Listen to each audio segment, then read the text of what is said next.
Notre histoire commence de l'autre côté de l'Atlantique, dans les déserts d'Afrique, au Sahel et au Sahara. Des nuages de poussière désertique, composés de minéraux et de micro-organismes, se forment et se soulèvent du fait de la chaleur pour atteindre de très hautes altitudes jusqu'à 7 km. Une fois en suspension dans l'air, un vent puissant nous déplace sur des dizaines de milliers de kilomètres. Dans notre traversée, les Antilles-Guyane sont les premières terres sur notre route après avoir survolé l'Atlantique. Des sels marins et des polluants d'origine humaine, comme les métaux lourds, voyagent aussi avec nous, ce qui n'est pas sans conséquence. Les brumes de sable transportent des particules fines, invisibles à l'œil nu, mais dangereuses pour notre santé. Ces particules sont microscopiques. Les PM10 sont 5 à 7 fois plus petites qu'un cheveu. Elles peuvent entrer dans le nez et les bronches.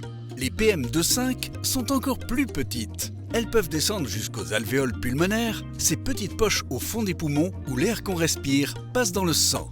Les observatoires de la qualité de l'air, Atmo Guyane, GuadAir et Madininer, les mesurent chaque jour en temps réel. Quand leur concentration dépasse certains seuils, on parle d'un épisode de pollution. Le niveau orange est celui de l'information et des recommandations. Les personnes sensibles, enfants, personnes âgées, femmes enceintes ou malades doivent prendre des précautions. Si la pollution augmente encore, on atteint le niveau rouge, celui de l'alerte qui concerne toute la population et l'environnement. Dans tous les cas, il est important de se protéger et de suivre les consignes sanitaires.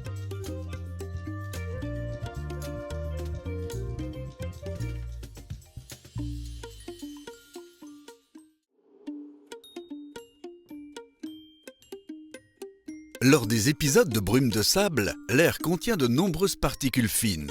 Invisibles à l'œil nu, elles peuvent présenter un risque pour la santé.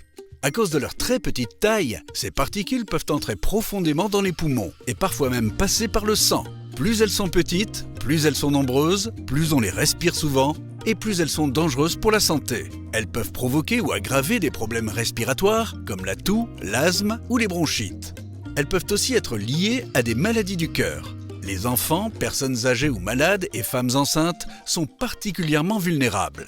Les particules transportées par la brume de sable apportent aussi des nutriments au sol et à l'océan en s'y déposant durant leur voyage. Cela peut être bénéfique pour certains écosystèmes comme la forêt amazonienne, mais cela favorise aussi la prolifération des algues sargasses.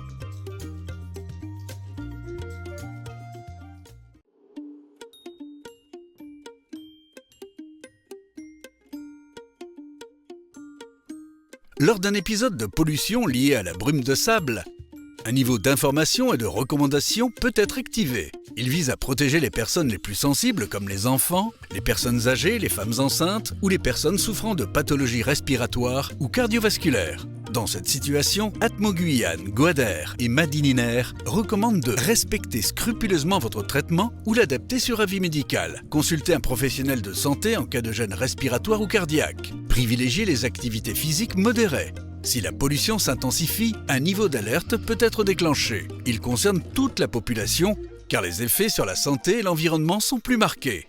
Dans ce cas, il est recommandé à toutes et tous de réduire, voire reporter, les activités physiques intenses en plein air comme à l'intérieur. Évitez les zones à fort trafic routier. Se tenir informé en consultant les sites atmoguyane.org, guadair.fr et madininer.fr. Se protéger, c'est aussi éviter d'aggraver la pollution en adoptant des gestes simples au quotidien. Ne brûlez pas vos déchets verts, apportez-les en déchetterie. Limitez l'usage de produits chimiques ou de solvants à l'intérieur. Ne fumez pas à l'intérieur, même fenêtres ouvertes. Continuez à aérer les pièces au moins 10 minutes par jour, tôt le matin ou en soirée. Privilégiez les transports collectifs, le covoiturage, la marche ou le vélo. Adoptez une conduite souple et modérée.